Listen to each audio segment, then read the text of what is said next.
Hello అండి, welcome to our channel AN world. మీరు చూస్తుంది చికెన్ పికిల్ అండి.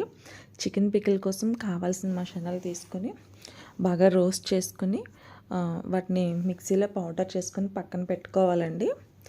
దాంట్లో మనం తెచ్చుకున్న చికెన్ బాగా పసుపుతో వాష్ చేసి వాటర్లో మొత్తం వాటర్ అంతా ఇంకిపోయేలా చేసుకుని దాన్ని మళ్ళీ ఆయిల్లో మనం డీప్ ఫ్రై చేయాలండి. మనకి పీస్ ఎంత గట్టిగా కావాలో అంతవరకునే చేసుకోవాలండి. బయట కొన్నవి చాలా గట్టిగా ఉంటాయి, అంత గట్టిగా ఉన్న తినడానికి బాగోవు. మనం రోస్ట్ చేసుకున్న చికెన్ని వేరే బౌల్లోకి తీసుకుని పక్కన పెట్టుకుందాము.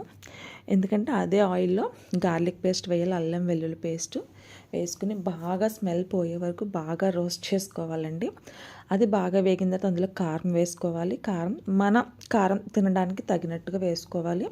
అందులోనే రుచి కొంచెం పసుపు, రుచికి తగ్గ సాల్ట్ కూడా కొంచెం ఎక్కువ మంది తింటారు, కొంచెం తక్కువ తింటారు, చూసుకుని వేసుకోవాలి. అది బాగా వేగిన తర్వాత మనం పక్కన పెట్టుకున్న చికెన్ వేసుకుని బాగా అదంతా పట్టేలాగా దాన్ని బాగా మిక్స్ చేసుకోవాలండి. ప్రతి పీస్కి పట్టేలాగా అదంతా మిక్స్ చేసుకున్న తర్వాత మనం మిక్సీ పట్టిన ఆ మసాలా పౌడర్ని వేసుకుని మళ్ళీ బాగా కలుపుకోవాలి గరిటెతో.